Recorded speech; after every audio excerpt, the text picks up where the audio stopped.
Run Pure Sports, UFC, Garcia versus ONAMA. Lowest level MMA that we've seen in a long time, but it doesn't matter what level MMA we have here. We have picks for you. We've got pick six. We've got bets. We've got DFS. I am Mike Brown, aka H3 Buddha, here with John JSU. JSU, it is a wild card to say the least, but last week was a main event that we get an eye poke finish, 2 5-round fights. So that was the card we were all looking at. That disappointed, didn't it? Yeah, I mean, that was probably the one good call we had on the entire card, was maybe not going all in on that fight. That was unfortunate, to say the least, that we got the old eye poke. I can't see. I don't know what your take is on that whole thing. Mine was more just like, I mean, I don't think he was quitting personally. It was too early. So I wouldn't put it on the category of quit, but he definitely knew what he was doing when he said, I can't see.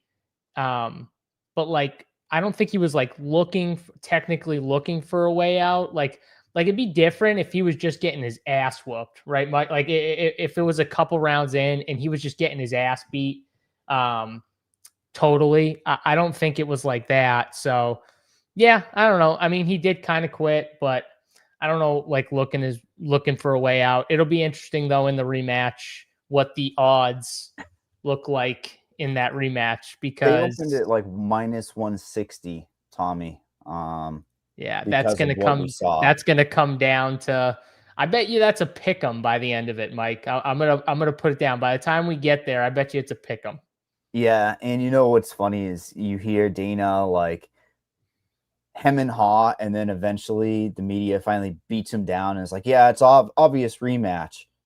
But you also feel like it's not like Volkov went out there and fucking demolished Jaltin. You know what I mean? Like, these number one contenders aren't making a good case to move up and finally take on the champion either. So, yeah, it's going to be a fun one when we do get it. Maybe by December. I mean, really, I'm not a doctor. You're not a doctor. We don't know how the eye is going to work, but at least we know that fight's coming up. But this particular card, man, it's funny that we're in the landscape where Steve Garcia or David Onama are going to crack probably a top 8 after this win. Who knows with the rankings, but they are definitely up there at the featherweight. And then we have the co-main event. They're trying to work my boy up. I told you, Ante Delija and Waldo Acosta. It's just this card that they just kind of said, all right, here's another one. We'll just toss a bunch of random fights on. Lots of women's MMA on this card, buried down the card. It's a very, I really don't like the quality, but sometimes these cards, and you've mentioned it before, the lower level fights can be the best for fantasy wise. Yeah, I think for what we do, I think these cards are the best from a watching visual. Obviously, we want like the big names and the big fights and stuff like that. But sometimes those drowned out into not as great actual fights for DFS, because there's a lot more, these guys are a lot more technical as you rise up the cards. There's a lot more strategy. They're a little more careful because the fights mean a lot more, right, Mike? Like once you get up towards the contenders, getting a shot for the belt, you start to see guys sometimes fight a little differently, fight a little more cautious, just trying to win as opposed to go out there and put on like, a dominant win. And so we see that at times in these lower level fights, though, we see that less because guys are trying to make a name for themselves. You know what I mean? They're trying to show out, get the bonus, right? They want the money. They want the extra money. So get that bonus. Yeah, they're hungry. Kind of like the Dana White Contender Series thing, not as much as like Dana White, but still similar. They want to put their name out there, get more fights, get bonuses. So yeah, I mean, I like this fight card, honestly. And people will say, "Oh, it sucks," blah blah blah. I think we're going to see some banger fights. This Onama Garcia fight, I think, is going to be a sneaky banger here. If people don't know David Onama and Steve Garcia, these guys are going to go out there and they're going to give us a fun fight, I think. And if you haven't watched those two guys fight, well, you'll be in for a treat because they've put on some pretty good fights in the UFC already. And yeah, I think we're going to get another pretty awesome fight between those two. So I'm looking forward to this card. I'm looking forward to that fight specifically. And yeah, this slate for DFS. This slate is, like you said, it's great because there's opportunities, and there's opportunities all up and down the board when you look at it, because when you have those fighters that are so hungry, they have to go out there and look for that bonus hunt. And, even like the late notice replacement in Cody Durden, it's a Cody Durden fight week, like the guy always brings it. He's always coming forward. He's always all action. It's a competitive fight. Like some of these late notice you would imagine on this card would be kind of shitty, but I actually think it's fun. And it's actually a Cedricus Dumas week. Let's be honest. That might be the last one. Okay. It may be the last one. But can this fucking guy go away? Seriously. I don't know what he has on Dana or Mick, but can this guy please just get cold clocked, finish in the first round, and then be done? I want to talk no more about this guy. Well, I don't understand how he gets another fight. Do you think he can get booked from jail, be the first fighter to be booked while he's in jail? I'm sorry. You know what? Yeah, probably, Mike, the way it's going. Yeah, seriously. Yeah. Let him out. Just so we go from that. We start the night off, and I say ugly women's MMA. I'm going to say that a lot. It's personified up and down this card of ugly women's MMA. You better not say that when my girl Norma Dumont fighting. No, besides Dumont and Vieira, yeah, it's ugly. Put some respect on that name. Oh, absolutely. I may or may not have a futures ticket for her to be champion by the end of this year. It's over, but I was right there. Regardless, Talita Alencar versus Ariana Carnelossi. We have Miss Alencar coming in as the favorite here on DraftKings Sportsbook. She is a -205 plus 170 on Carnelossi. I talk often about buying low on fighters. Is there going to be another spot you can buy low on Ariana Carnelossi? I mean, this is a fighter who in her fights has been producing from a fantasy standpoint. You got to be honest. She's either getting dominated or going out there and muscling girls down. I just have a problem here. I just don't think that she's going to really want to push the wrestling and grappling because Alencar is far superior when it hits the mat. And I think Alencar is just small. Both of these ladies very, very small for the division. I mean, obviously, Carnelossi has a lot of juice. I may or may not have read your take on one of your plays on this particular fight, but I think that it might be competitive enough that there might not be a lot to be had for fantasy-wise. Like when you have these two Brazilian types, if they end up going at a kickboxing range, start striking at distance, that's not going to be good. But if you think one of these two ladies are going to grapple JSU, you're probably going to want a piece of this. Like there's a world where one of them 30-27s, or I think even you can get away with a 29-28. I'm clawing for win equity even with 13 fights. I don't know what you look at this card for, win equity, but I think both of these ladies are actually playable. I really do. It's just whichever lady is going to be more physical in there. Carnelossi's damn physical. Like I said, she drinks the good juice. She definitely drinks the good juice. I mean, that's like the thing you can say about her is she's built imposing. Man. Yeah, built. Problem with her is she doesn't move her head like at all. So she can get, even by bad strikers, she can get kind of lit up on the feet. And I don't think Alencar is anything special on the feet, but I mean, Carnelossi doesn't move her head. So, she could tag her, on the feet. And then, the other thing with her is she has power. She's a little, when she throws, she is a little open for counters and stuff, but she does have power just because she's so roided out or on the special juice, whatever you want to call it. And so I do think this is one of those fights that if it does stay on the feet, I think this fight is a lot closer than the line would entail here. But if this fight goes to the mat, then I think the fight is wider than what the line entails, honestly, Mike. So yeah. It's just do we think Alencar can slow down after about a round and a half? I do think so. I think she's dangerous in that first round and a half. We have seen her slow down late in fights. She has talked about, coming in a little more, not just trying to like shoot a billion takedowns in the first round, being a little more measured so she doesn't gas out. But it's just one of those things. I could see close split decision, like you said, where Carnelossi edges her out if she can keep this thing on the feet and win the striking exchanges, which is very possible. So I think the bet is the dog, at whatever is plus 185. Is that where it's at right now, Mike? It was plus 170 when I just looked on DraftKings. So okay, because this morning it was plus down. 180. Yeah, this morning it was plus 185. More money's coming in on the Carnelossi side. I think it's because of, if she can keep this thing standing, and people maybe think she can.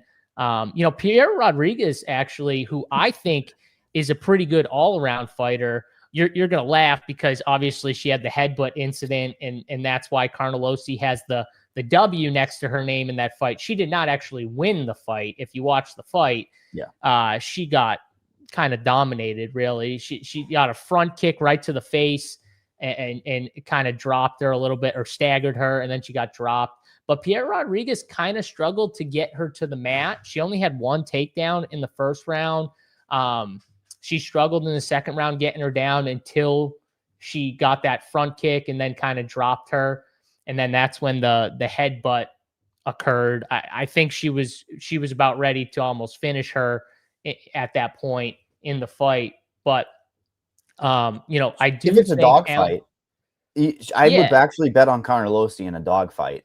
Well, yeah, that's my point, though, is like, I think Pierre Rodriguez is better than Alan Carr. I think she has better takedowns. I don't know. She doesn't have better jiu-jitsu, because Alan Carr's jiu-jitsu is very good when she gets you down there. So I do think if she can get her down, she's got a chance to submit her. That's like plus 350.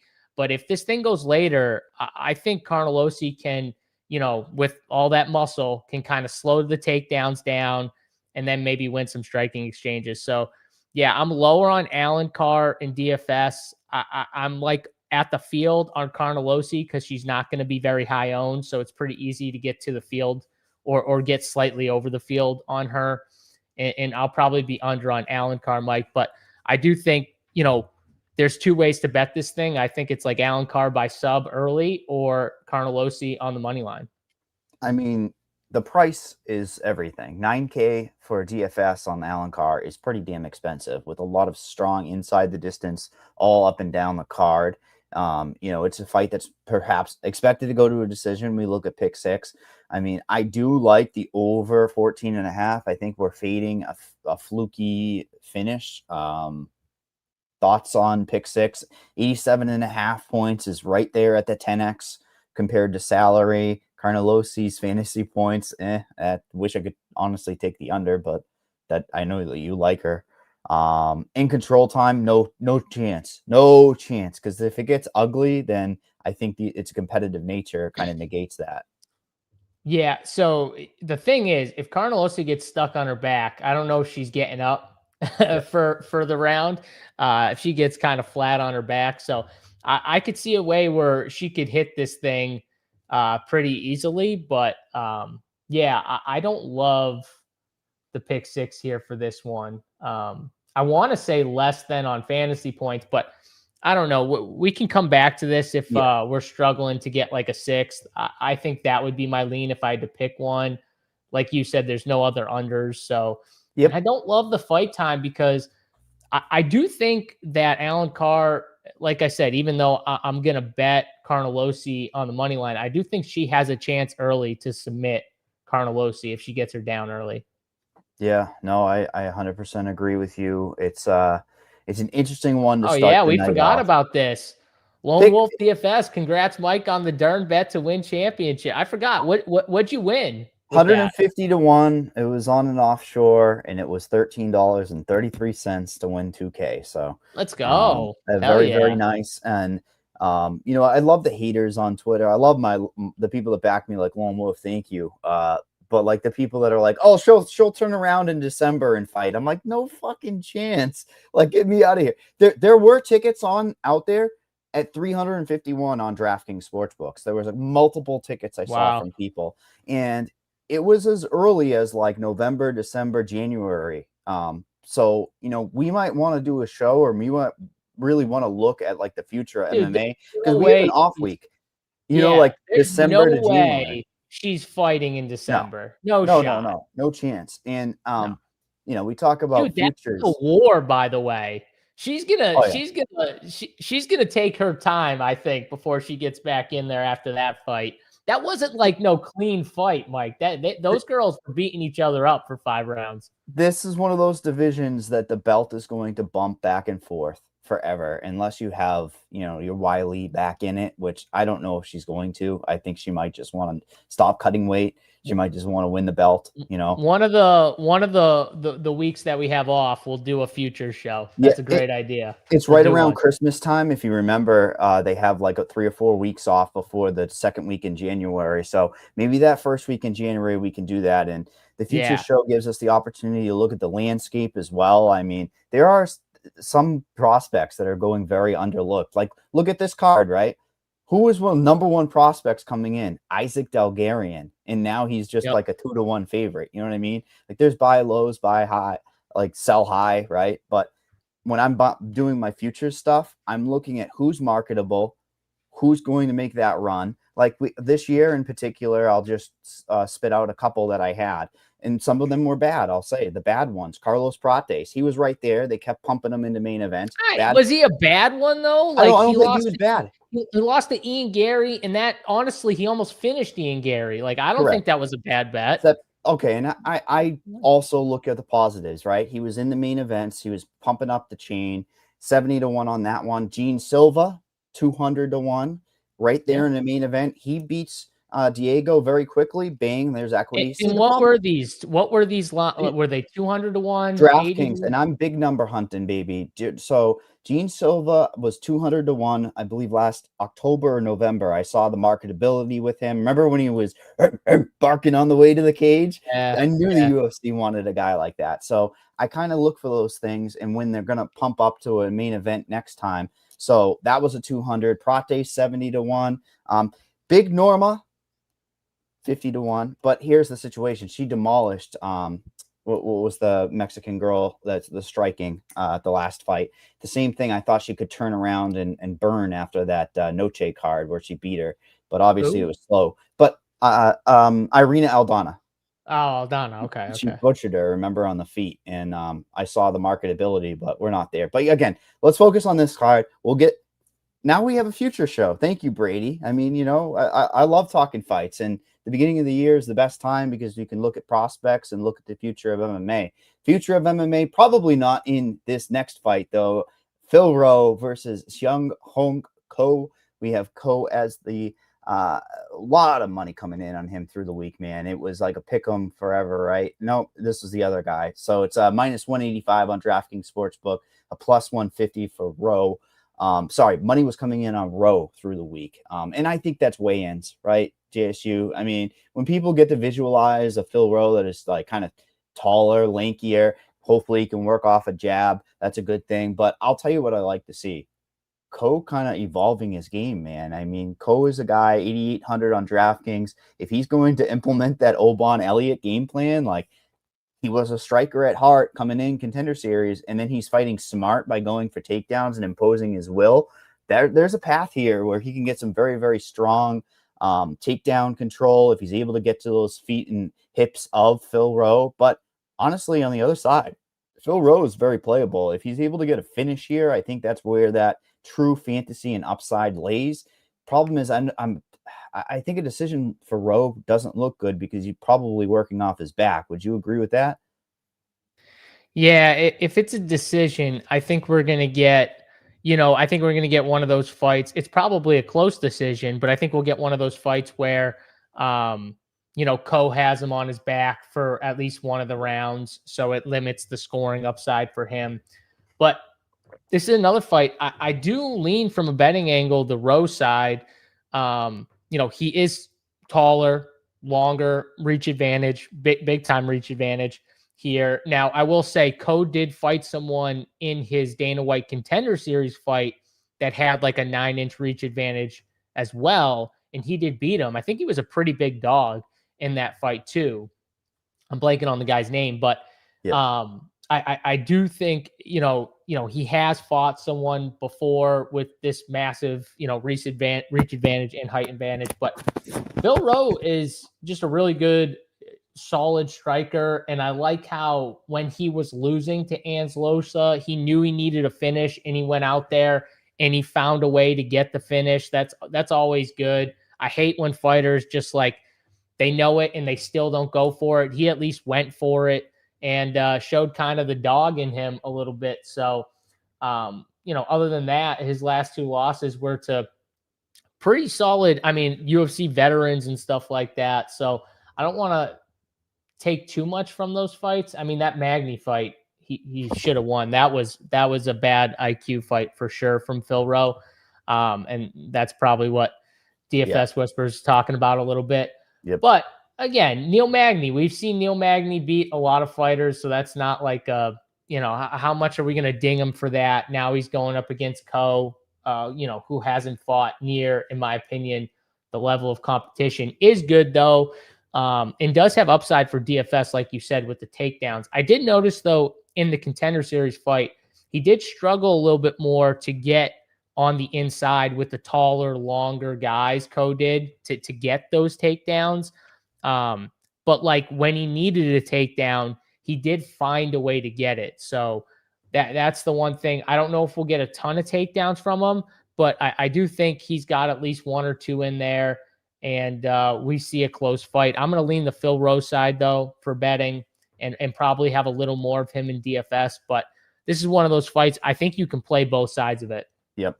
It's sad, right? We're going to be rinse repeat to play both sides, and it's going to be silly, right? We need to give picks, but I think that Phil has a limited ceiling for fantasy. I really, truly do, because he's just going to do that typical hold you against the cage type of mitigate the risk. If it hits the mat, he'll just be not scoring anything from the back. But Ko is an interesting ceiling, especially with what we saw that, like you said, the takedowns, the control time is going to be there. It's just a veteran check, right? Here you go, Ko. You kind of upset the apple cart. I think Oban was a little bit of their A side, if you were going to say, because Oban was fighting actively, right? The UFC likes guys that fight a lot, but then he kind of burnt out both ends, and he's out of the UFC, I believe, Oban.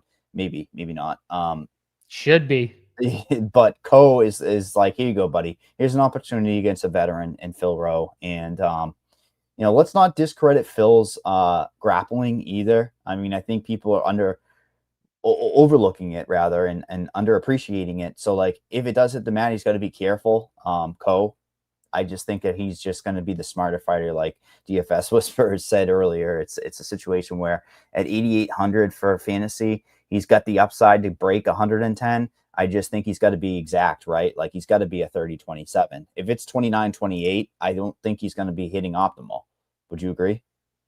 Yeah, I would agree probably if it goes like that. But I think Phil has upside to finish in this spot. I do think he's got upside to finish here. Like he's got a massive reach advantage. He showed.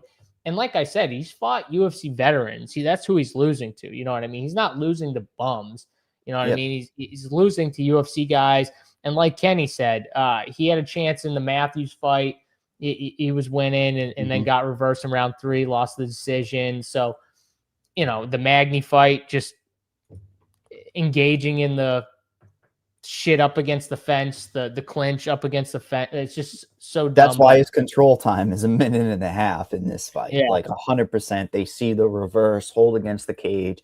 And pick six wise, really minus 185. I think there's a little bit of value because I'm a value boy at heart, but I also think you got to be smart. 77.5 is pretty accurate to the minus 185 here on pick six. Significant strikes might be something but the problem is off his back, it might be limited. 2.5 takedowns is very accurate. We got some accurate lines. It's funny how, like we talked about, the lower level competition, these lines are pretty damn accurate. Yeah, I kind of like the significant strike line on Phil Rowe. Yeah. But it's another fight. If you want to move past it and come back to it, we can. The The takedown line's interesting, but I agree. That was can one go I saw. less. I circled it early in the week. Yeah. There were certain props and certain markets you kind of have in the back of your head and you wait for them to open up. Unfortunately, they're mostly offshore, so we don't get to hit those nice DraftKings lines early and often. But you know, I think that even like a spread, right? If you had a plus 3.5, Phil could win around here. So yeah, let's move on. Like you said, we'll move to a biggest favorite on the card, Elise Ardeline versus Montserrat Conjejo Ruiz. We have Elise as a minus 375 favorite on DraftKings, a plus 295 for Ruiz. You Head could and arm barely throw. get that out. You literally were I'm struggling to laughing get through it it. out. I have to, because you have OnlyFans goddess.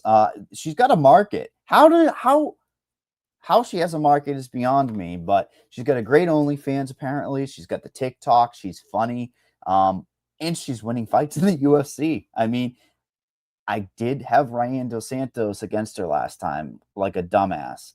I guess I should have known she would be more physically imposing. Funny, funny thing about it, she got fight of the night. Did you even know that? They gave Ardeline fight of the I night. believe it. I believe it. Yeah, wow, that's a say to MMA. But Montserrat Conjejo is a one-trick pony. Yeah. Head and arm throw, grab you here, throw you down. If you can't do that and she certainly can't control on the mat either. It's a problem for her. I don't like the betting line, obviously, clearly, with me not being able to get through it, but sometimes these ugly fights are very good for fantasy. Are you playing 9,300 Elise Ardeline? Honestly, I'm going to be under. I see 30+% on her from an ownership standpoint. I can't get there on the field, Mike. So I'm going to be lower than her in DFS. If she goes out there and throws 150 significant strikes and dominates and gets a late finish or something like that. She can bust in a finish. Yeah, she could bust in a finish. That's right. So, Yep. I'm gonna be under and just hope she kind of busts here at 9,300. She's still got to outscore some other very good 9K plays, in my opinion. And from what I'm seeing, she's gonna be pretty heavily owned in that 9K range. So she does have upside though, and Ruiz is not good, like you said. She's very much a one-trick pony, and in these lower level women's fights, like when you're seeing them get finished, like her last 3 fights, she's getting finished. Like that's not a good sign. But I will say that they're 2 better girls, in my opinion, than Alice Ardeline. So that you can take that for what you will. But I do think all the girls she's lost to are probably better than Alice here. So can we give Montserrat anything striking if it's competitive? I mean, she just doesn't even have volume. She doesn't have the power. I mean, I'm trying to give her something. And typically this is a spot where I would say, yeah, it opens up your lineups. Imagine what you could do with her. I mean, if you're taking Montserrat Ruiz. What's her pick 6 line? Do we have a significant strike under? Well, let's see here. We got pick 6. Let's see. No. God, I'd take unders. no unders on her. I'll give you this. If she gets the head and arm throw and wins this fight, this is so silly to say, she will look like $1 million because of the scoring we have on this particular DraftKings fantasy. She will score like 85 to like 95 points, Ruiz. And at there's 3 fighters that are single digit ownership on this slate. Ruiz, I'm coming in at 5% owned. Dumbass, I'm coming in at like 7.5%, and I have Vieira at 5%. I mean, this is crazy. Give me Ruiz over Vieira, but that's a different story. We'll get there in a minute. That's the different part. Yeah. Yeah. But I want the under on the control time. I know. I want the under on all of Ruiz's props pretty much. Just give me the under on everything. Do you like do you think Alice can get her out of there and like I do. the I second actually round? do. I think she can get her out of there. And I don't know the exact method. It could just be ugly mercy stoppage, playing the fucking bongos from top position, even taking the back and preventing the choke. But What about like a minute 30 of control time for Alice or that's a the pretty solid significant line. strikes? If let's take a peek at what her last few were. She's just gotten over it in her last couple. Yeah, and these were smaller girls as well. I think she's going to be more physically imposing here anyways. It's Same. not a bad one. You want to pencil that in for right now? Yeah, click that for now because And I could see it. Ruiz is going to try and get this thing to the ground because I think Alice is just too physical for her on the feet. She's just going to keep throwing and drown her with volume, and Ruiz doesn't throw volume. That's not her thing. Yep. So she's not going to like that. She's probably going to try that throw that you're talking about and is probably going to miss, and Alice is just going to take her back probably. Probably how Now, it happens. the sad part is people are catching up to the ugly women's MMA. It's 25% owned for Arnoline. I think years ago, or 6 months ago, we would have seen her be like 15% owned. You know what I mean? We would have had a little bit more of an edge, especially if you I think could see her there's no one getting else. higher than 25% too. I could see her It's being in the 30s. I well, think it's the she'll be money in the line. 30s. It's the money line equity, right? Yeah. So Yeah. you're looking at And that. people think think that this fight can finish. Yeah, I definitely think it can finish. A fight that I would be a little bit surprised if it does finish moves on to my girl, your girl, apparently everyone's girl. I saw chat earlier. Norma Dumont versus Ketlin Vieira. We have Norma coming in as a minus 175 favorite on DraftKings Sportsbook. Come back on Vieira as a plus 145. I look at Vieira as a gritty veteran, a gatekeeper towards that top five, really. The generalist, has striking. I wouldn't say volume striking, but enough to kind of keep rounds competitive when it's on the feet. I think she can get bullied sometimes. And I think that that's potentially what they're doing here is saying, here, Norma, you can go in here, bully your opponent around in Vieira. I think Norma's just going to be a little bit faster everywhere. I worry if it's a strictly kickboxing match, twofold, one fantasy, and I worry about, volume, right? There won't be enough volume. I love that Norma stood in the pocket, put on a performance at Noche last September. I talked about my futures bet. In September 14th, 2024, I placed the bet on her to be champion by the end of this year. Reason being marketability. She just beat Irina Aldana, who's fought for the belt. I never in a million years thought that she would have to have another tune-up fight this deep into the year against a Vieira. And again, Vieira can fight close fights. She's fought the weight multiple times, so I think she has problems in this weight class. Again, I struggle on this particular card to find win equity just personally. I don't like a lot of the bigger underdogs, so I'm not going to take huge, 2-dog lineups. I'm going to take probably 1-dog lineups. I wouldn't hate going to Vieira from money line because I think she might be okay, but she also has that world where she just scores about 50 points in a win, 55 points in a win if she's held down or held against the cage by Norm. I think there's sneaky upside for Norm, and I want to say that. Problem is price is everything, and 8,600, there's some damn strong plays around her. Yeah, there are a lot of strong plays around her. I'm not playing any Ketlin though. I talked about 2 dogs already. Ketlin's 1 dog. I'm probably not going to play. I don't even think she's going to score well if she did win this fight. I think it's going to be super close.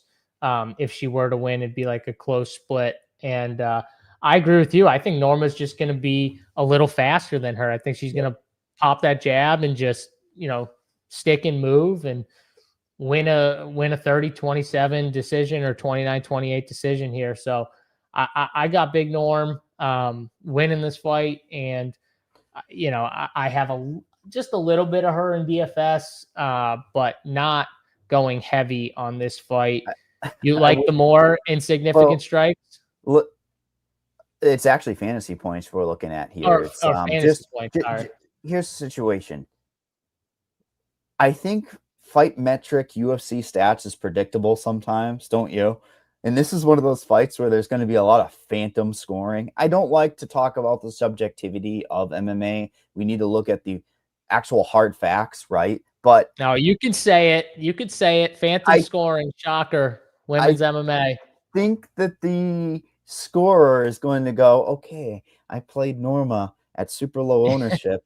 Let me boom, 1, 2, 3, 4. Honestly, and I really legit do think that would happen. And when you look at volume wise, she's almost 4 significant strikes per minute, absorbing just 2. And you look She's at gonna put Vieira, out volume unless yeah, unless they're just holding each other against the cage. Like she's and they gonna put both out, and I don't think she's gonna do. I don't think she's gonna do that. no. And again, I saw that evolve of the game there against Irina Aldana. She'd never gotten over 100 significant strikes, and she fucking hits 160 out there. Like, it's a beautiful thing for fantasy, right? Especially, like I just said, women's MMA, where sometimes there's that sneaky scoring. So, Have yeah. more. Click that What, more. yeah, I think so. And doesn't always have to be the most confidence, but 10x her salary is 86 points. And I think sometimes they like to do that just for shits and giggles. Shits and giggles we have here because we have Dante Johnson versus Cedricus Dumas. I really am just going to toss it right to you right away because, listen, Dumas, another underdog. Has he ever closed a favorite? Maybe once or twice, if that. I think he's but it been might. a favorite. I think he's been a favorite before. I'm going to look into it. Minus 360 for Johnson at this stage. Dumas a plus 285. I saw a great meme. It was a candy bar. Somebody photoshopped Cedricus plus 285 and said, "Don't let your kids eat this." Like, it was Clint. Okay. It was on MMA Twitter. Hilarious. It was a good dude. It was a great meme, but yeah, just give me the X's and O's. I'm not gonna say shit. You Yeah, so Dante Johnson, because everyone kind of at this point knows Dumas here. He's not very good. He's just one of those guys that for whatever reason the UFC wants to give a shot to. Well, for whatever reason, I don't know the reason, but Dante Johnson was a guy. He came into the Contender Series. I'm pretty sure it was on short notice. He fought a dude that was much bigger than him. He fought up, obviously, I think it was heavyweight, right? That fight was at heavyweight, if I remember it correctly. was, and look at how tiny he was. He was a meatball. Yeah, he's 5'8", just to put it for perspective. He was 5'8", like, I don't know if he was even 220 at that point, obviously, but the dude he fought was like 6'2", 6'3", and every bit of it too. And this dude, Dante Johnson, came in and in like a minute and a half or whatever it was, took this big dude right out and then was yelling, "I told you so." I'm sure he was yelling it at Dana and everyone else. And I was like, damn, this dude's something. So now he comes down to, what is it, 185-ish now. 3 weight classes, right? Yeah. So now he's down to 185. And honestly, like, I think he should be at 185. He just wasn't, you could tell like he wasn't in like amazing shape because he came in on short notice. But the fact that he looks good, and I think he's going to steamroll Dumas here. I think this dude's pretty good. He's got power. I think he could even throw in the wrestling. I don't think he's going to need it, though, in this matchup. He might just run through Dumas here. So I'm going to be heavy on Dante Johnson. I think we could get a nice, quick win. The way he ran through Darian, I think Abbey was his name or whatever. Abbey was fodder. I mean, yeah. But he ran through it. Like, he took 2 shots, like he took 2 like jabs to the face and then just said, "Screw this," and just literally went right forward, right through the dude, and sat him right down on the fence and finished him. So yeah, no, I'm in on Dante. I think he's a great play, and I think we get a nice finish here with Cedricus going out probably in round 1. The farewell belt, right? I mean, it's crazy to me that we have the significant strike so low, because if it does go down the stretch, it's going to be ugly. This fight in general is going to just look really bad. But here's the situation. If you're building 150 and you don't have any Cedricus, I think you're doing it wrong. I know we joke about him He's the guy that's made the walk multiple times. He's at this weight division. It's not like we've seen Johnson all the way down here, I don't believe. I believe he was fighting at light heavyweight on other shows before coming in. This is his first time to shine here. We all know what the UFC is trying to do. I think even he does. I don't think Dumbass does, let's be honest. But yeah, here's an opportunity. And I'm not saying I'm calling Dumas to win the fight at all. I think he might look a little bit better the deeper the fight goes, if it does get there. But I do expect Johnson to maybe even mix in takedowns. Let's be honest. I think he might be the bigger guy in there, meaning just mass-wise, not necessarily like bigger guy, right? I think he might be able to get down to the hips, take him down. Srikas Dumas has closed 3 times as a favorite in the UFC. Josh Fremd, Dennis Tululian, and I totally forget the other one. Can you believe that? Well, I believe Fremd. Actually, I can with when you read those names out. Azitar. Oh my God, he fought Abu. What's in the bag? Remember? What's in the bag? He beat Tululian. Oh man, this dude, he's so bad. God. Tululian would make it competitive against Johnson. Hot take alert, but regardless, yes, fun fight for fantasy. When I look at ownership, it's all condensed right here to Johnson, 40%. When you look at the 9Ks, obviously everyone's going to love themselves some Bulgarian, a good buy low spot, a little bit lower than Johnson at 35%, but 40% Johnson. He's a first click for a lot of people in their lineups. You talk about leverage, not sure you're going to be dealt another better leverage spot because the Dumas at 5%, whoo-wee. A first round finish for Dumas would flip this slate on its head.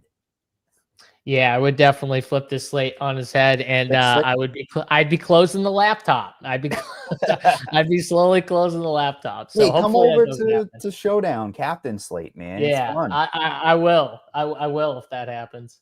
What do you think pick 6 wise? 105 points, pretty accurate to the 10x. We have fantasy points, no chance for Dumas. 4.5 minutes of control time is wild. You and I are hammering. I mean, we're quadruple hammering the under if that exists. If there's an under. I wish I knew that they go for over a half a round because this 15.5 looks like $1 million, but I don't think there's a lot to be had. Over fantasy points is even so tricky because he could get a first round finish where Dumbass doesn't go down. You know what I mean? I know. Like there's a situation where he's covering up in the corner and it's 98 points. You're seeing those points rack up and the referee goes, no mas. And he's just like, I didn't get a knockdown. I still want the more, but we can come back to it if we need it. All right. Well, we'll pencil it in. And I think it's a smart one to pencil in because we will remember it. Let's move on to the next fight of the night. I think this is key for the whole entire slate because there's a popular underdog here in Kyung Ho Lee versus Timmy Kawamba. I guess he's not an underdog anymore, right? It's a slight favorite, minus 115, minus 105, sorry, for Lee at this stage, minus 115 for Kawamba. Money constantly coming in on him, but he stayed as the underdog apparently for Lee.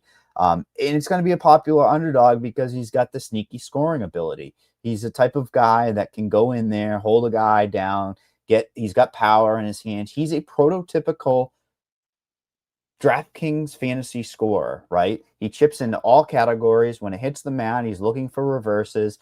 Romeus fight, 137 points. I mean, that is super impressive. Romeus is out of the UFC already. I would assume that Long is out of the UFC in his first fight at 95 points.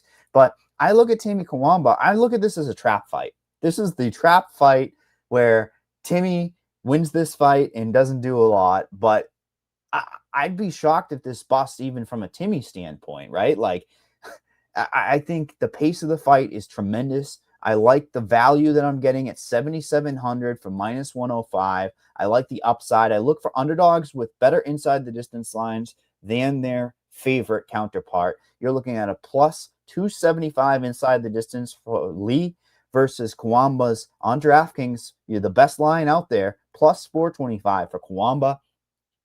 I think there's one side in this fight, and it's going to be Mr. Kyung Ho Lee. Yeah, so I think clearly he's the best DFS play because Yeah. of the price.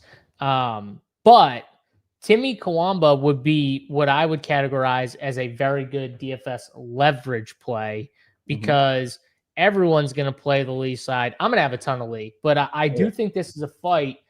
You should probably have some Kawamba because it, Chuck, Lee is going to bring the fight to him. He's going to Yeah. make this an exciting fight.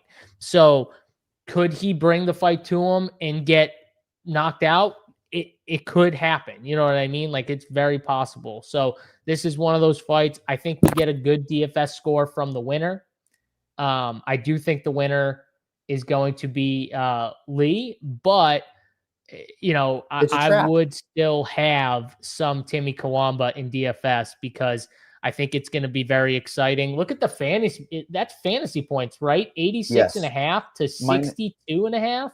It's a pick 'em though, so they're factoring in the win equity. The problem when you have the Right. minus 110s on each side, for pick six, it's kind of a situation where they're caking in both of them winning, right? Because they have to, because when you get those 30 points, it's impossible for Timmy to bust if he wins the fight, right? Yeah, Like, but they won't give us that under no. on Lee either. So, But it's also because he's fantasy relevant, like I was mentioning right. at the top. And I agree with you 100%. This is the fight where you have a fighter that's a little bit timid. I wouldn't call it timid as much as he's just kind of slower paced and methodical. Timmy, I Yeah. don't know what to say. Like he is what he is. But that's why the line has stayed minus 110 on But each but side. but he needs someone like Lee, I Correct. think, To to score. bring out a good DFS score, a really good DFS score too. And People it's aren't going to go definitely here. possible. There's no Definitely chance won't. people want to click a reverse value in Timmy Kawamba at 15%. And all, like I said, all the ownership is going to be here on Lee, and he's 30%. He's one of the higher owned dogs on this slate. I'm going to have a hell of a lot of them, and I have to because of the scoring ability. I just see split decision written all over it. I don't know about you, but even with these betting lines, it's kind of indicating that it's like, 30-27 one side, 29-28, 29-28, and you're like, oh no, you're just holding your head like, please. Yeah, it definitely could be a split decision here. If I had to pick a side on this, it would be the less on the fantasy points for Kawamba just because it's 62 and a half. And I do think it could be close, but, you know, he's not like a super high volume guy. I do think he has a chance for, early to have a big score if he could find a finish early. But if Lee has him down for a little bit of time, and he's constantly, I mean, like the way Lee fights, he's just constantly moving forward, trying to get you down. Maybe there's a little bit of limited scoring for Timmy in some of this fight. So, yeah, that'd be where I go if I had to pick one because I don't see anything else. I wouldn't take the lead more, even though I think he could easily get over that. I wouldn't take the more there. So, do you see anything you like? I do. I'm fading Kawamba 100%, so I don't hate that at all. I really like the under fantasy points, and I'll give you a little bit of a stat here. He is 0-2 to the decision in the UFC. Timmy Kawamba, in those two, he scored 40 points and 22 points. Um, It makes sense. His style is not it, really a it's decision not friendly. style, even though like his power is okay. It's not like He crazy. could knock him out. Let's be honest. Lee could get exposed, Lee and could that's just because run into a knockout with the way he correct. fights. Correct. Which So, is which is so tricky for me. You have to separate the two, fantasy from strategic yeah. betting. So this is going to be one I think you'll be able to attack from a live market, especially if Timmy wins the first round. I'm probably going to be buying back in on Lee. I don't hate this under if you want to tap it in there for now. Tap it in there for now. Let's go and move on to the next fight of the night where we see Billy Olakaina versus Kevin Christian, with Billy coming in as the favorite at minus 258 on DraftKings, plus 210 for Kevin Christian. Is Kevin Christian one of the biggest size discrepancy guys in the UFC? I mean, did you see Has weigh-ins? to be. It Has to has to be. be. It's Fucking six wild. seven. He's huge. Absolutely massive, and making his UFC debut after getting a contract in 2014. what the fuck are we doing here, JSU? And Billy O'Connor is a guy who I feel like coming into the UFC, he got that horrible spot against Bogdan Guskov, but he showed up. He did the job. He went and On tried. short notice. On Yeah, short yeah. notice. He did what he needed to do, and I think it's one of those spots where he looked good in a loss. I don't know what the fuck we watched last time. What did we watch against Ibu Aslan? Was it a regressing to the mean where it was like, I know your power is too much. Your power coming back. I think Billy was scared of the power. I think the fight against Guskov, he came in, he knew he had one round pretty much. He had one round. He knew his cardio wasn't going to be where he wanted it to fight, and he got tired, right? And in the second round, he just kind of gassed, and Guskov just started teeing off on him, and a few body shots got him to where he was kind of just covering against the fence, and then Guskov got the sub. But like, it was the body shots that really did him in, and he knew that going in. So what happens in the next fight? Stares at him. He's a little timid of the power. He's probably also afraid of gassing because he gassed in his first fight, even though it wasn't on short notice, and things were a little different. He was probably still had that in the back of his mind, and so I don't know. I don't know what we should take out of it. Could he do that here? Yes, because go and watch Kevin Christian's last fight in the Dana White Contender Series. This dude loves to just stare. He loves to pressure. I call it pressure stare, where he's 6'7" with a massive reach. You'd think he'd be like pumping a jab or like anything, like a T kick, nothing, literally nothing. And he got taken down by a dude, what is it, Mazzone or whatever his name is. He's terrible. This guy, Mazzone, he fought, I think none of his fights went past 2.5 minutes prior to this fight. He had this dude, Christian, on his back for the entire first round, pretty much. In the second round, after dominating the first round pretty much on top, he was gassed. Mazzone had nothing left. He was breathing out of his mouth. He was done. And that was after a round where he was on top, Mike. So he just had no cardio. He still got taken down by this dude in the second round, which was the funny part. So I think Billy can take him down if he wants to here. I think a really interesting play is the exact method of finish by submission, because Christian's long. So like triangles and stuff from his back, he can definitely get. He's got 5 submissions on his record. And we saw Billy go for that takedown against Bogdan, take the back. So we know, he kind of has it if he wants to go there. So I think that's an interesting play. Just take both sides. It's plus 275 on DraftKings for either guy to get a submission. I could see that happening, but this fight could easily bust. This fight could easily be the boring fight on the card where the two big dudes are just staring at each other for 3 rounds. So I couldn't wait to say this. Kevin Christian has that I'm gonna hit you power, right? I'm gonna hit you. I'm gonna hit, and then never does it. Like never does it. That's how he fights. And if he did it, I'd like him here.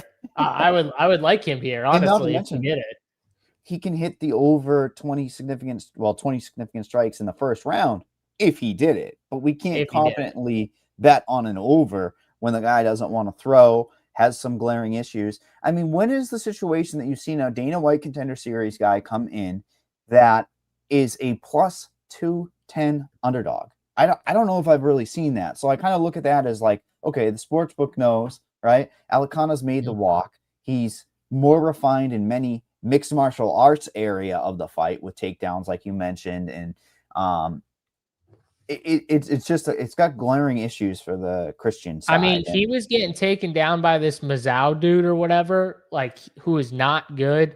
I think Billy can easily take him down. Look at that. He shot like a shitty single leg against Bogdan and got it immediately. And it wasn't even that good, but it was like fast. You know what I mean? Like way faster than what Mazzao was showing him. And he was stuck on his back, or just fine to stay on his back. which means what, Mike? If he's fine staying on his back and just throwing up you're just racking up control time. You're just like racking it up. So I think we could go Billy over control time, or I honestly think we could go under on fantasy points at 91.5. He could finish them and still not get over that number. It's funny that you said that because I thought of it as well as like the kind of a pressure point on this card, because when Alakina wins inside the distance, it's like 100 to 115. Like it's probably constant action. There's a world where, Christian kind of turtles up, but the ref's not calling it. There's a million significant strikes. So, I mean, the 91 might look like nothing if he gets a win inside the distance. But when it goes to a decision, it's probably going to be competitive, quote unquote, right? Like enough where there won't be a lot of scoring. And when I talk about pressure point, it's 33% of the field is playing Alakana. So if you're fading him or fading this particular fight, I don't think you even necessarily have to look at Christian as leverage. Just in general, if there's a low score here, 66% of the field is going to be okay, right? You're going to be so happy if you fade it. I'm going to be stunned if Billy doesn't shoot for a takedown like instantly. I will be stunned. Yeah. With how easily Christian got taken down. And it stalls out the scoring for Christian as well. So, even a second. I think you could go control time too.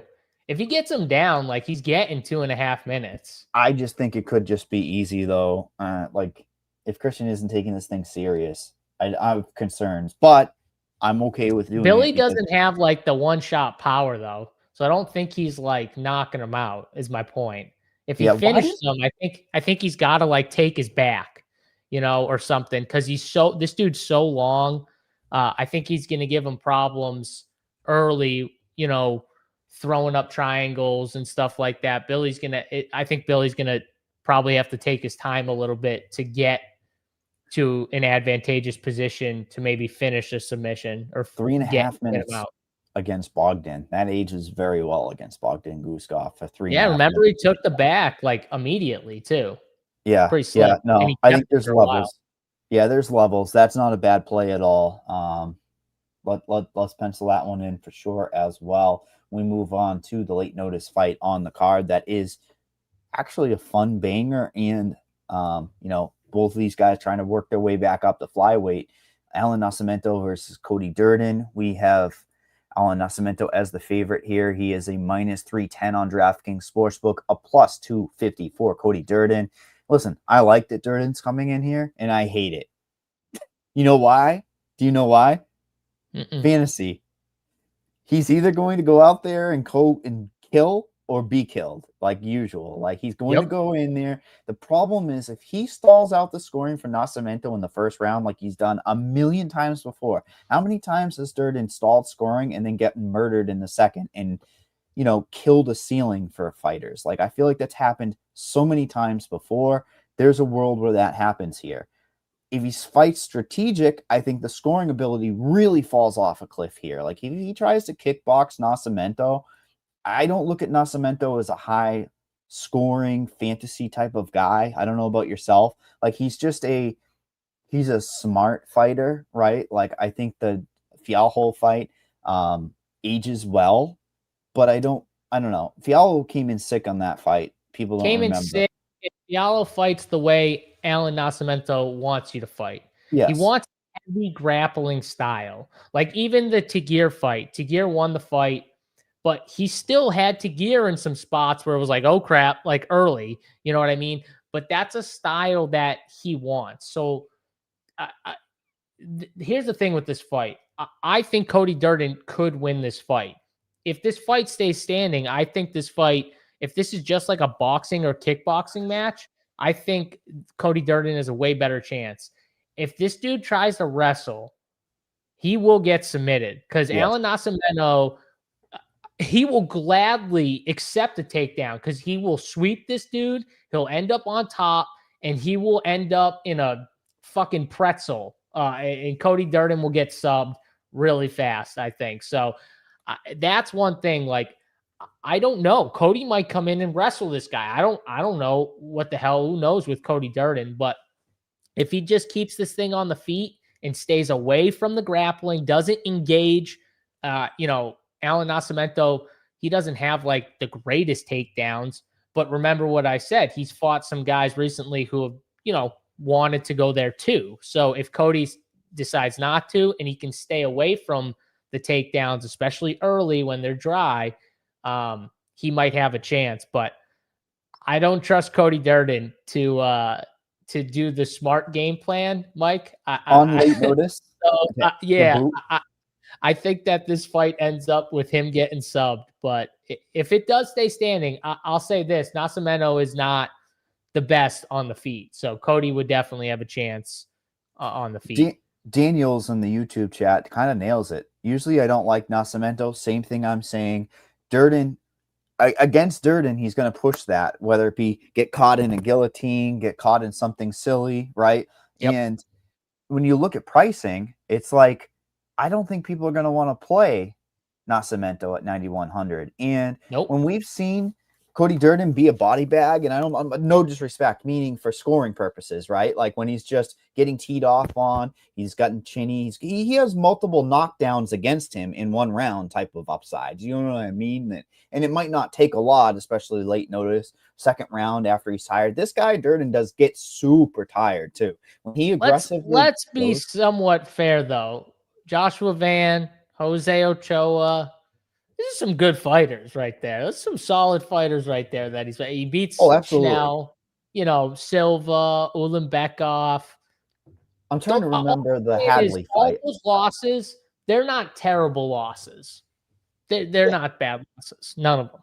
No. But slowing down in some of these fights and then strategically getting those takedowns against the lower level is concerning against like a jiu-jitsu guy in Nascimento. I mean, I would be shocked if Nascimento doesn't just almost force the grappling as to say, come on, they're like, come on, take me down. Like go for it.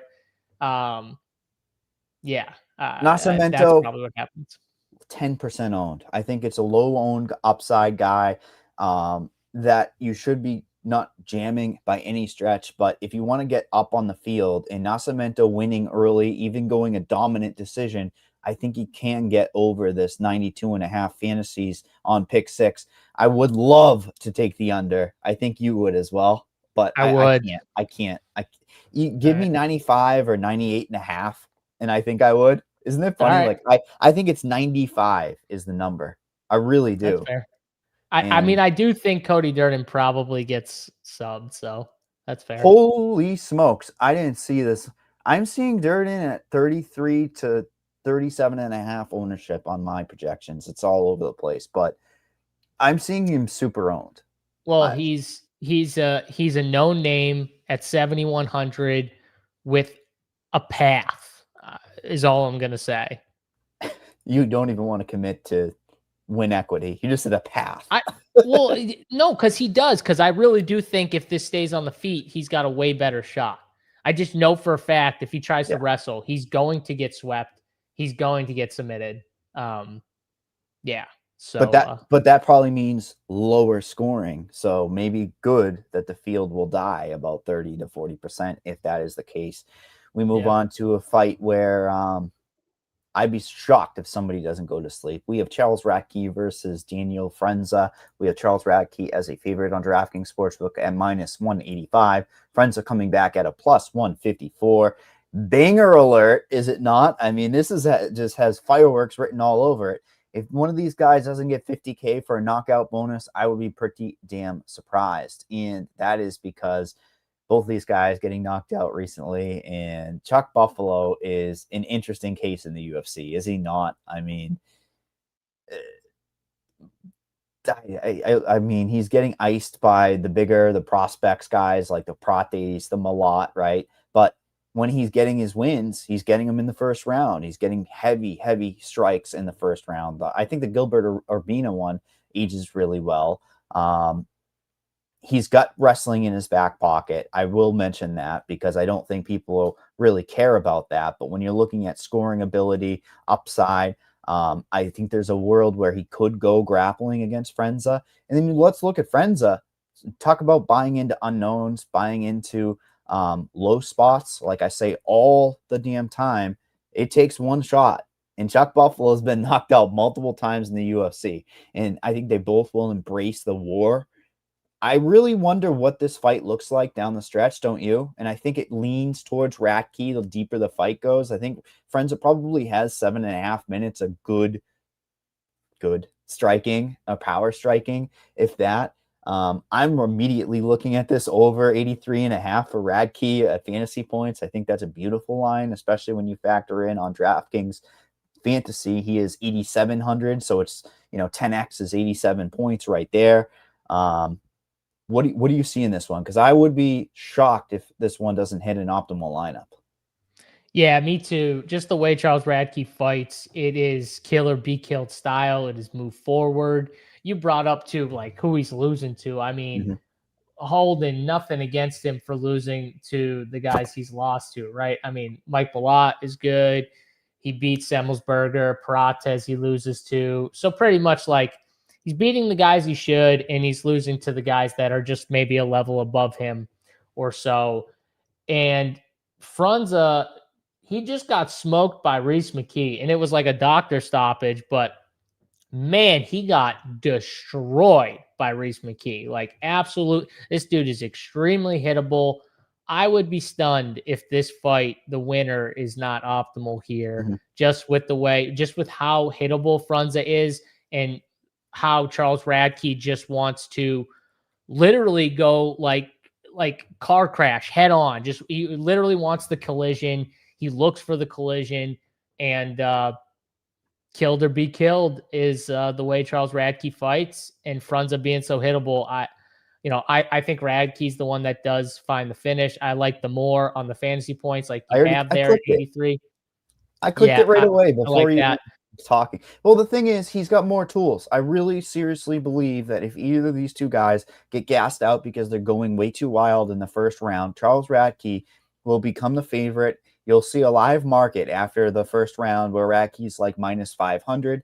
He has more tools to grind. And I'm saying it because that fight in the Contender Series, he was taken down twice by being Frenza. In the first round, he was taken down twice by this Kutsi guy. And I mean, there's just so many more tools for him. The problem is this can age poorly, right? JSU, this Charles Radke can age so poorly, but I think and for DFS, you can definitely play both sides of this for DFS because the winner is I just don't see how the winner is not optimal with, these two guys. So I want overs on these guys. I want to be over on this fight. And it's not like Radke's going to be high owned. I've got him at 25% owned, which is for a 13 fight card, pretty damn low for a guy who has. And I'm double the field of that, so you should be. I'm double the field of that. And Frunza is the higher owned. Frunza's higher owned in my projections. I have Frunza at 33%. People want dogs, man, and they know this is going to be a car crash fight. They've seen Radke get put out. That's the fight Frunza wants to. He's at least got some pop. Yeah, it makes sense. He's going to be owned. Yeah, definitely. We move on to the next fight of the night where we see the people's main event. It has to be. We have Isaac Delgarian versus Yadier Delvail. We have Isaac as the favorite here on DraftKings Sportsbook at a minus 265, plus 215 for Yadier. Absolute banger. We have the Midwest Chopper, Delgarian, back in the UFC as one of the best fantasy guys when he has a gas tank. Does he correct here is the question. I think that's what I don't think he does. I think he stays back to his go crazy, balls to the wall from the first bell. And I think it's just scoring ability, right? It's scoring ability for him or against his opponents. My problem here, Yadier Delvail looks good. 9-0 record, knocking guys out, volume if he needs to go there. But if he finds himself on his back, he's going to get controlled. I don't think he's got the tools to get back up. I don't think there's a rinse repeat either. So I worry about scoring ability in this fight, whereas other people are just, there's going to be so much scoring.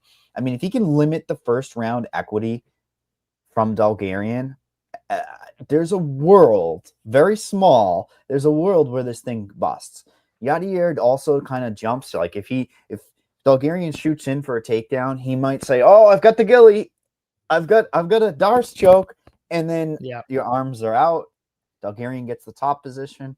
He's compounding the scoring by beating your fucking head through the floor. I would love to play Mr. Dalville, wouldn't you? I mean, I'd love to play him. I don't think I can get there. Yeah, I agree with you. I think Yadier is a pretty good fighter. In the Dana White Contender Series fight, he was going for it. He kind of gassed himself out in the second round, going for the finish. He went hard for the finish, and I never seen a guy take so many clean elbows to the chin and stay upright than the dude he was facing. I mean, he was against the cage, giving this dude clean, just elbows, just clean elbows right to the chin. And it looked like the guy was just like pushing his head into that, like he was blocking it with his chin, those elbows. It was pretty insane to watch. I don't know how he didn't go down. I don't know how he didn't finish that fight in the second round. That dude's chin is insane. But he wins that fight. What worries me, though, is when he got tired, he went to the wrestling. And I worry about, you can't do that, I think, with Isaac. Also worries me, he jumped Gilly multiple times in that fight. I wouldn't do that here, because if you jump Gilly and land flat on your back and you don't get it, you're going to be stuck for a little bit with Isaac, who's got great control on the ground. So those are things that worry me with taking the Yadier side. I could see, like you said, maybe Yadier's good enough to limit the crazy fantasy point scoring, but I just think Isaac's a little bit better. And I think, this is going to be a grapple heavy match. I think both guys are going to want to grapple here. Yadier just did it too much when he kind of needed to, and early. So yeah, I think, Isaac's probably going to score a decent amount. I got a bunch of Isaac, my Armenian right there, Mr. Dolgarian, but I wouldn't fade Yadier. Like I would still have a little bit of him because he is good. He is pretty solid.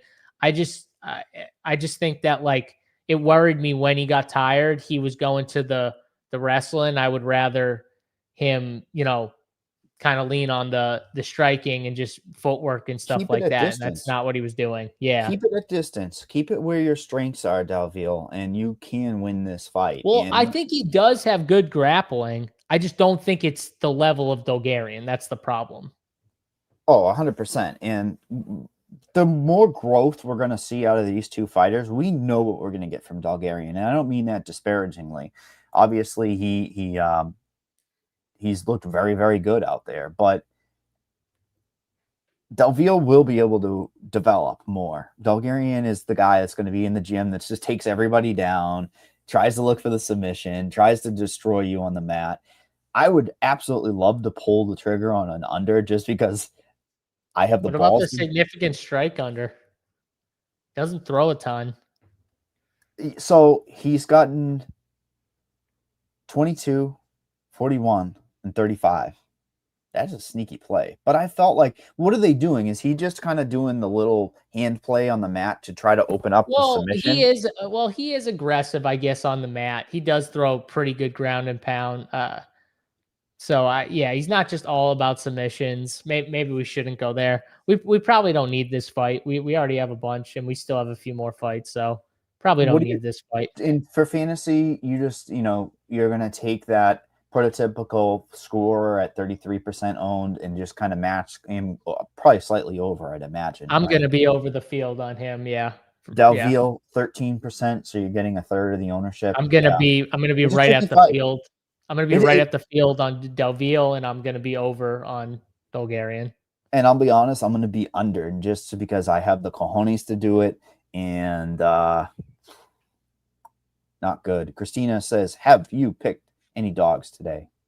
Yes, Christina. I think I have. In the beginning, I think it was the first three fights. Yeah. So I bet Carnelossi as a dog. These are just money line bets. I bet Phil Rowe as a dog. here. Let me just look and see if there were We any both liked others. Lee. Lee's going to Yeah, close as Lee's minus a slight 110. Lee's a slight dog. I didn't bet Cody Durden, but I think he is bettable as a dog. I did not place the bet though. So those are the dogs right now through, where we're at. Yeah, Lee's one of those situations where he's better fantasy play than a bet, but I still think if you're sprinkling, right, a minus 110 kind of helps some parlays, does it not? Yeah, and I think we might have some dogs later too, so we'll see. Oh, they might be barking, but we have Themba Garembo versus Jeremiah Wells in the next fight here, where we have Themba as a minus 150 on DraftKings, a plus 125 for Jeremiah Wells. It's a Themba fight. I think I know exactly what the UFC is doing here. Do you? What, with Themba Garimba? Yeah. Do you think that They're saying, trying to give him a fight. well, A fight a that he should win. 39-year-old Jeremiah Wells, who, if you go X's and O's, should be better than Themba, but I feel like it's competitive in all facets of MMA. Like, I mean, Themba should win this fight. If Themba doesn't win this fight, he's over. cooked. Because Jeremiah Wells is old, and on top of being old, he is just like, I'm gonna do this really explosive movement, and then I'm gonna bounce around, and then I'm gonna do this really explosive movement, and then I'm gonna bounce around for another minute or two. Themba should just be pumping out a nice long straight. This dude Wells runs in with looping, the craziest looping shit you will ever see in his life. Not technical at all. And Themba just should be able to use his footwork, snipe him, throw straight jabs, 1-2s, and move around. Maybe some wrestling in there. Wells isn't like crazy dangerous with his wrestling and grappling. He's got jiu-jitsu, but he's got jiu-jitsu, but I wouldn't categorize him as like crazy dangerous. I think Themba is good enough to stay safe if they did go down there. And I wouldn't be shocked if Themba caught him kind of coming in and didn't put him out, but just kind of hurt him. And then maybe Themba's the one on top in the grappling. So I like Themba here. I can't do the Wells striking. He's got massive power. Could he catch Themba? 100%. He could catch him, but I just can't do it with the whole looping, not technical at all shit. And other than that, he just bounces around. Honestly, I think this fight is going to score like complete ass. that is a bold fucking take, dude. Yeah. I think that this is fight one of the boldest takes I've heard. Because Themba just got dropped and subbed, although it was by Vicente Luque, and I told everyone he was going to get subbed by Vicente Luque, but he did just get subbed. So I think he's going to try and stay at kicking range, move around the cage. And I know what Wells is going to do. Wells is going to bounce around. He's going to do one thing at a time, and then he'll take his time to re-energize. It's like the load up button, Mike. Wells is like the load up button in like a video game where like your power has to load up before you use it again. Like he'll do something crazy athletic and put everything into it. And then if he doesn't get it, he'll just sit back and load up. That is Jeremiah Wells to a T. So all this stuff takes time. You know what I mean? And I don't think it's going to be like a banger. I don't think Themba's going to want to get into the pocket with someone like Wells. Don't underestimate a small octagon in the apex. I'm just telling you, man, this dude's striking is putrid. Oh, and I totally understand that. I actually look at this as opposite, and that's funny because Themba has kids to feed. That's right. He's got kids to feed. He needs a win. No, there's a narrative here where Themba's been a fraud, not just in the UFC. Did you hear some of that shit on Twitter where oh yeah, he might be a scam artist. Some of these things might be a scam. That's not good. Yeah, The Rock. Well, you don't want to scam The Rock. Let's be honest. Has one of Themba's fights bust? I'm trying to think of if they have. I mean, I'm not entirely sure they have. The Fletcher fight would have been fine. Only the losses. All his wins have been bangers. But And what do you he's see in a hitting lot him. of his wins? Oh, What do you see in a lot of his wins? what am I seeing? A lot of wins. What are you seeing in a lot of his wins? What do you Volume see? Like striking. either a very quick win Yeah. or a bunch of takedowns. Hmm. Do you think he's going to knock I do. out Jeremiah Wells in No. the first minute? No. Hell no. I And I don't don't think think he's so. gonna in the first round. I don't think he Do you will. But think here's the he's thing. going to get 5 takedowns on I Jeremiah do. Wells? Because I I do do think there's not. a world because he's like you said, that power button. Max Griffin took Jeremiah's Well down one time. When's the last time you've heard Max Griffin go for takedowns Yeah, but that actively? was later in the fight That's when exactly what Wells Grimble can was do. tired. That was later in the fight, though. Wells is a friggin' ball of energy in the beginning. I think he's going to be tough early to take down.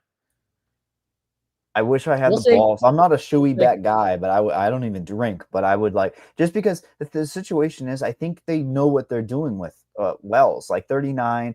What was the one where we exposed the other prospect, quote unquote, Diamond, Blood Diamond. Remember? And a oh ball yeah, bat out of hell. He runs forward, falls into the cage. Remember? And I mean, talk yep. about fight IQ. It was there. Execution was not there.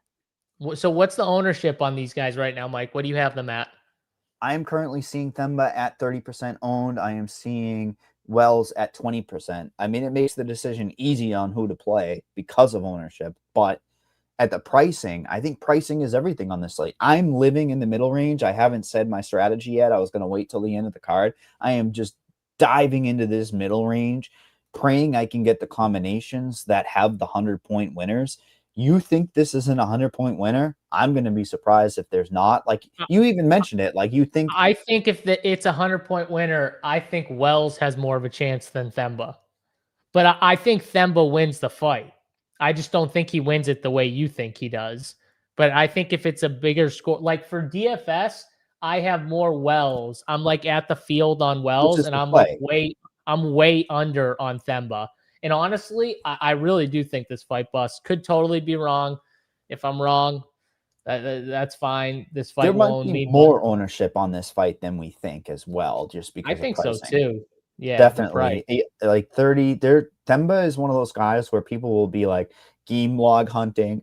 Themba the scammer stinks. I agree. I think both these guys stink. So I agree. I do not think Themba is very good at all. So that's We why I spent want to be lower on him. we spent a lot of time on it, but that 30% is on the play. Themba Karimba seems wild to me, It's going to be honestly. more. I can almost guarantee it'll be more Yeah, because you the guys, that's smaller insane. the smaller the field, the more people are going to click the known commodities. That's just how it works. And people think that the I'm out. commodity is Grimble. I don't think he's taken Wells down as easy as he's taken all these other guys down. I just don't think that's going to happen. Understood. We move on to the co-main event of the evening where we see Ante Delija versus Waldo Cortez Acosta. It is a minus 130 for Delija versus the Cortez Acosta plus 110 on DraftKings. You can see what they're doing. I said I think it was last week. I'm like, well, I forgot that he's a training partner of Tommy, but you know, they have Ante coming in as a what a poker reference too, right? Like an ante. Like I can get behind this guy. I love a good poker reference. Coming in off the PFL, right? And he was, I'm pretty sure, champion or at least got damn close a couple times. Ices Marcin Talbora in 2 minutes a couple weeks ago. It wasn't that long ago. It was September 6th. He's got first round equity. I think this fight will look competitive if it ends up hitting the scorecards. I think Cortez should pump a jab, keep the scoring ability of this fight down. I think you look at ownership in this fight, and that's how you play it. The lead is going to be that money line equity. I think the same thing I said a minute ago about smaller field or higher dollar things. People are going to want to take the minus 130 at 8K on DraftKings. If you're going to play Cortez Acosta, it's 10%. He doesn't have a lot of scoring ability. Do you think there's a world where Cortez Acosta goes for takedowns? Maybe. There could be. Maybe I don't think so. Honestly, I don't think he does. And I honestly think that this fight, I think this fight's gonna finish. I think that both guys have a shot here to get the other guy out. Just with the way Ante fights, I think he's going to bring the fight to Waldo, to where Waldo's just kind of not sitting back and just slowly waiting for that big right hand and stuff like that. I think Ante's going to come right in his face, and I think this fight is going to finish earlier than a lot of these Waldo fights have been going, because a lot of these Waldo fights have been going to decision. But I don't think that's the case here. I think this fight ends earlier. I'm going to take the Waldo side too. Waldo's solid. He's got really good power, and I think a fighter like Ante could bring out the big counter shot in him that he's always looking for here. So I'll take the slight dog side here, and I think this fight is going to finish, not go to the cards. So you probably like that the combined ownership here is about 35%. I do. Yeah, I do. I'm going to be over on both guys, just because you can easily get there. I like this fight more than the last fight we talked about. I would agree with you that both guys have upside, because something hidden here is that Delicia, when he loses, is getting finished. He's getting knocked out. It's literally knocked out or knocked to submission. It's literally the way he loses is getting knocked out. Yeah, and I'm almost surprised the ownership isn't on this fight, aren't you? Because when you look at 8K at minus 130, Waldo scores like shit. But another situation where forcing into it, like Ante pushes the knockout early, and I feel like that means there will be scoring on the other side. Well, that's the why I think Waldo's a better play than most people will admit, even though people don't like it. It's like, and I also said that there could be takedowns. There's only one person that probably goes for takedowns, and it would be Waldo if it went there. I'm just saying more tools in the belt, right? I just don't think there's takedowns. I don't think Waldo.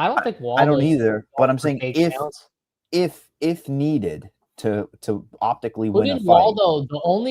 Who did Waldo take down? The only guy Waldo took down was Rebellis. Yeah, that was it. So no way. Yeah, I don't think he's going for it. But I don't think it's smart to challenge Delia on the feet with the power. But that's just me. I mean, I don't think it's the best X's and O's. Do you think one of these guys has a high ceiling in the UFC? Just like from a general, not fantasy, not pick six and anything. I think they want one of these guys to show something. I think they're hoping Ante can do it, honestly. But Waldo, the way he fights, I don't know if he's ever gonna be champion, honestly, just the way he fights. What is this line? What in the hell is this 1.5 minutes of control time? What a weird prop. I feel I want the under, but obviously it doesn't exist. Yeah, why exist. Why? We got the under on Ante, but not the under on Waldo. They know what we want. They know our locks, don't they? Like the ones that if you have to force a pick, it's only one pick to be made. Yeah. I mean, do you think there's an early finish? Do you think we could get a round one finish here? Because if we do, I think the under on Ante strikes. I think you saw that peak Ante. I think it regresses to more of a competitive nature, right? I think it ends up competitive, which means going to a decision. But what did chat want us to pause with? He's gonna what? Pause? I wish. I saw that in real time and was like, I have no clue what you said. It wasn't me. Maybe it was. I don't know. Maybe it was me. I don't know. I was just wondering what it's I would force myself into the 14.5 if I had to on this particular fight. But at that stage, I just think it's a pass because a fluke knockout is absolutely in the picture. And when I'm trying to get my computer to load the damn over-unders on this, it's a minus 140 to the over. So you're getting a little bit of value on that, right? That would be the play. But I don't think we need to force anything. Do you? I don't think we have to force it. What do we have? One more pick left? Yeah, and I don't know if we need to force that either because we temporarily we already have 6 for 6, but you will want to force somebody into your lineups from the main event here. We have Steve Garcia versus David ONAMA. We have Steve as a slight favorite here on DraftKings Sportsbook at -130. Yeah, thank you, Brady. I knew it wasn't me. Yeah, I did say that actually. You're right, Brady. All right. minus I'll 130. pick my words better next time. I'll pick my words better. Yeah, it's okay. It's good clip material. Steve Garcia, I have nothing to be. I'm trying to think of something funny. You got me there. Minus 130, DraftKings, plus 110, David Onama. It stayed Steve Garcia minus 130, favored basically the whole week. I was surprised. I figured the deeper in the week, people would be like, David Onama has tools to win this fight everywhere, has takedowns, has durability. I mean, how many times have we seen David Onama fight through getting knocked down? That's my big concern. Okay, I got to be honest. We've seen this multiple times, this type of mold where you see a fighter that his best attribute is pushing forward through being resilient. I have concerns about durability. And I honestly think that this fight ends up being a straight coin flip when it goes to a decision as well. What are your main points here for each fighter? Because I think when you look at Steve, it's extremely strong striking, now distance striking, right? David Onama, pressure, ability to mix in takedowns when needed. I think Steve can negate it. I think Steve has takedown defense. But it's a trap line, is it not? I mean, they know the power that's in Steve, and that's what's kept him into favoritism. Oh, and he's chinny. Steve's chinny, and I think David Onama is a little bit suspect.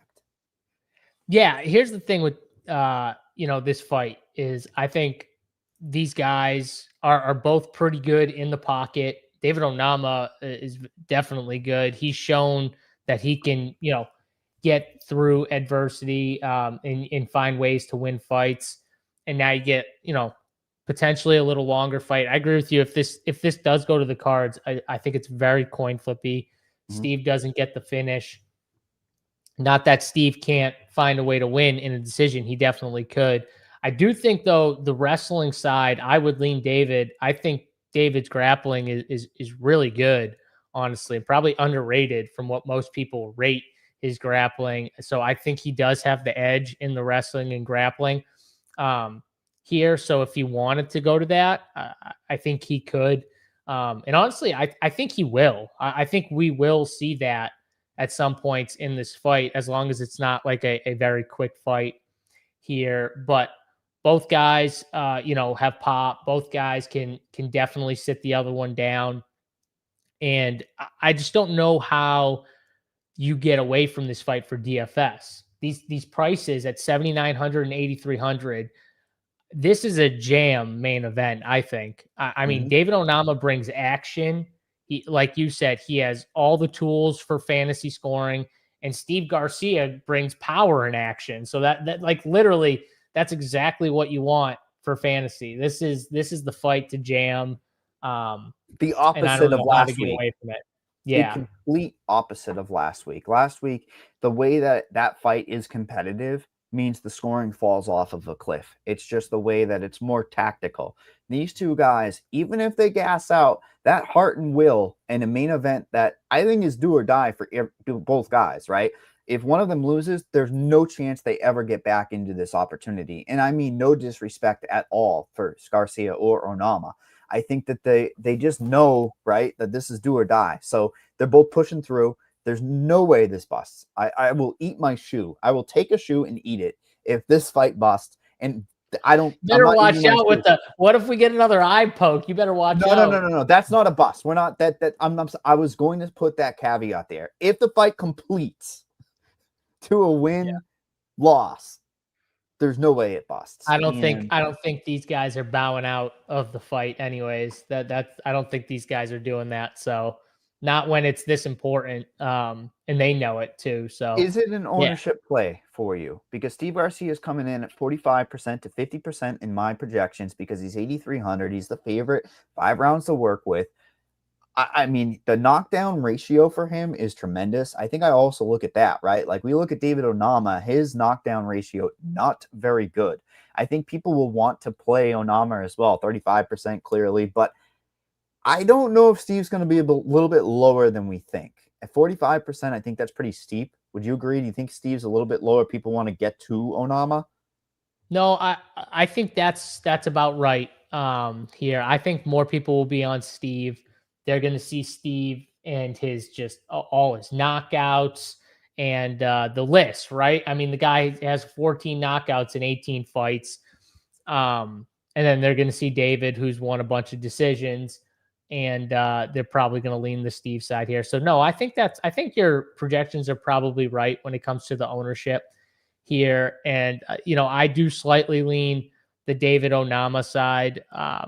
Like I said, it's coin flippy fight, and I'm getting David at a plus money. I'm going to take the plus money with David. David's a dog. Steve's a dog too. It sucks because these are both fighters that I've been backing for their last however many fights. I've literally been on these guys, and they've obviously been winning a lot recently. So now comes the point where they got to fight, and I gotta side with one, and I'm gonna lean the dog here and hope that he just has more tools and he's a little more well-rounded than Steve to kind of find a way to push through and get another win, which I think is how he's kind of won a lot of his fights, honestly, here. So yeah, that's kind of my take. I get people liking Steve. I don't want it to sound like, this is like, I'm way against Steve. It should be he should be the favorite. I think it should be close to a coin flip though. And I'll take the plus money on David. Yeah. I mean, who's the one to knock him down, right? Garcia, it was Mahashate, right? Like, Yeah, Masha, a they knocked long David time. ONAMA can knock this dude down. Oh, Like absolutely. David I don't know if ONAMA's we got pop.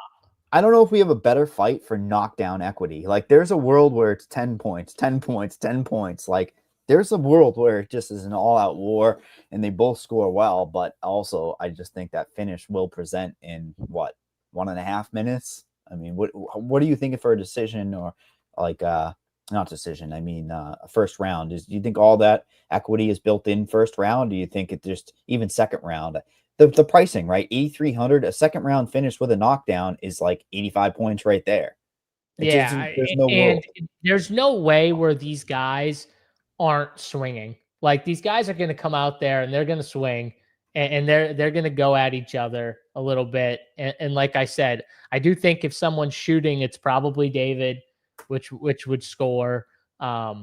Either way, though, whether it's a first round finish, a second round finish, or it goes a little later into the third or fourth round, you're going to get all those points. There's going to be action in this fight. So that's the key. You know what I mean? Yep. I think these guys are going to bring action because, like you said, they know this is like the fight that's going to catapult them to big time, probably for the next fight. So I haven't placed a bet on a future for either of these two guys, but like these are the types of situations when I'm long-term projecting, you should be taking like one of these two to be champion in 2026. It's crazy to say, but the time is now before the boat sails and that number ends up getting crashed. But look at the wild pick six. So even pick six is saying what you are. More opportunity for takedowns, more scoring ability as the underdog at 87.5 fantasy points for him versus Steve as the favorite at 80.5. Kind of wild, is it not? I mean, even you can bet the under on Steve.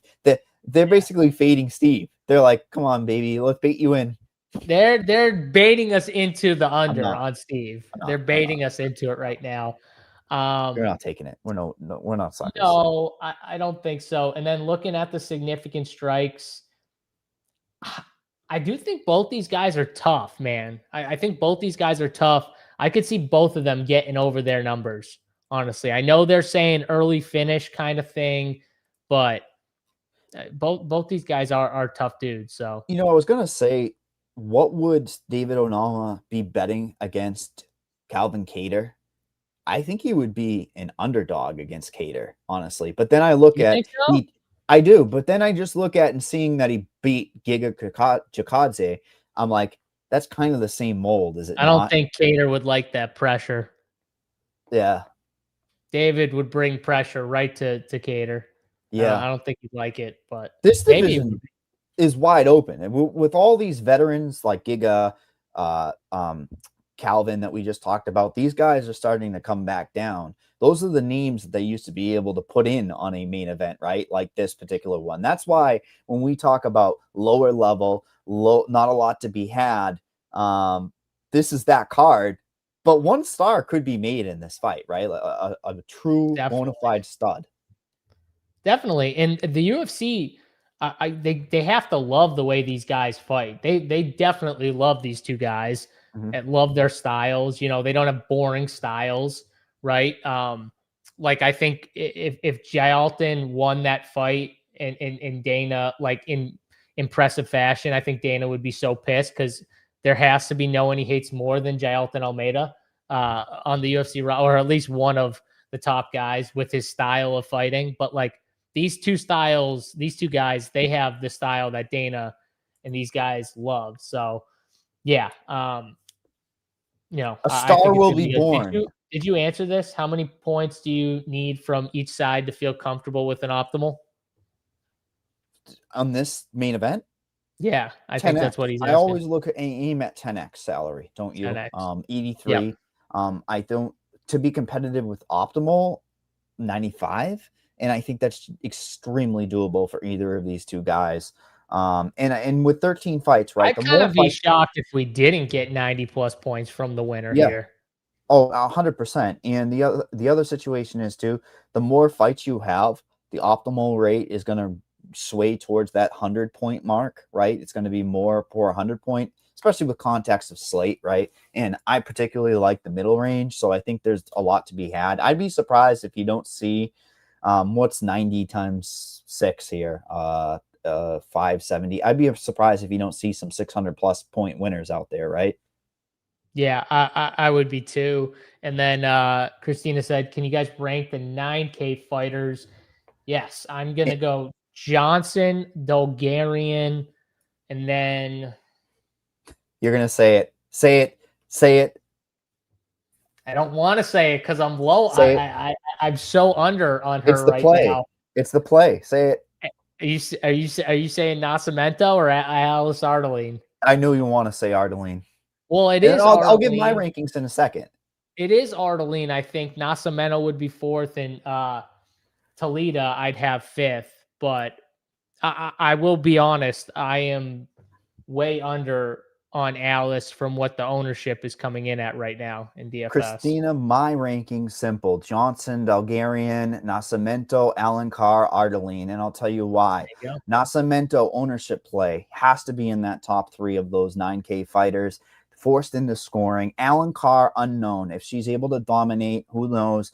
I just think it's a price thing. I think Ardeline's probably price restrictive. If Ardeline was 95, she's X'd out of my player pool. The problem is DraftKings pricing on this slate made it 9, 9-1, 9-1, 9-2, 9-3. That sucks. I wish I had the 9-5 to completely cross out Ardeline. And Bulgarian, you can't ignore that scoring ability. But yeah, I mean, I think this is an amazing slate to target. I'm living in the middle range to kind of get different because I do think people are going to take the shots like you mentioned. Your shots in the bets that you like, GSU, Carnelossi, Rowe.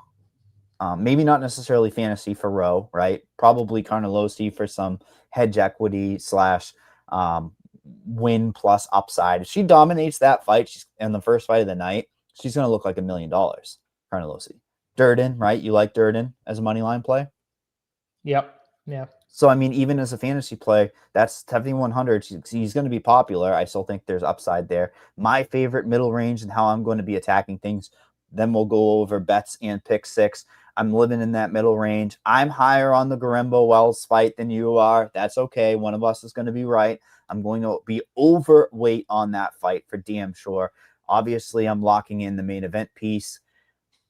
I like the low ownership after we uncovered it on the Delige and Cortez Acosta. I agree with you. If I'm going to try to get crafty in this middle range, Cortez Acosta is kind of that zig when everybody's zagging. And Lee, the context to my slate is Lee. If Lee loses, I lose all my money and I don't give a fuck. Like, it is what it is. He's the prototypical fantasy scorer. He's a guy that's probably going to be in a split decision if it goes to the scorecards. I just see that happening, and I know that I'm going to lose a lot of money if that happens, but he's going to be a bet of mine. I'll take the bait. I don't care. Minus 110. Give me Lee, and I will reload on him if he becomes a dog after round 1. That is for damn sure. If he's like plus 200 after round 1, I'm going to want a piece of him. Where are you going for your bets? We know your bets. How are you building your lineups? Yeah.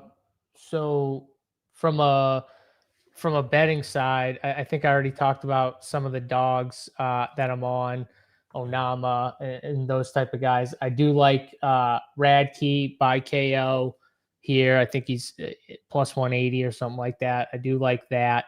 And then the submission play, the Christian and that's a good one. Who's plus he? 600. Elikana. Either fighter to win by submission, plus 275 on DraftKings. You can get exact method there for submission. So those are just some bets. Where's our boost? You get a boost on that. You get a small house. I don't get a boost on. I do get a pick 6 boost. Shout out to pick 6. I get a nice pick 6 boost. Yep. Let me bet 50 for a 50% boost. Shout out to pick 6 right there. Absolutely. I'm going to lock it in and go over it 1 second. One more context for this slate that I need to make sure. In a ceiling win out of these 3 players, I think they're extremely important to the context of the slate. Alikana, Ko, or Radke. One of these 3 guys will score 115. I will put that out as my bold play, and that's going to be the context, right? That's going to be the guy that pushes you over the edge for a ceiling play. On our pick 6. You comfortable with this? We hemmed and hawed.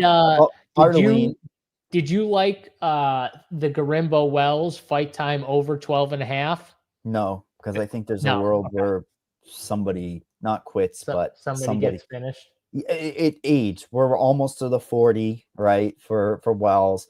Wells hits hard. If he hits Garimbo has been backwards and on his back and finished on the mat before. So no, I think we're going to be comfortable. Ardeline over 1.5 control time. We think that she's more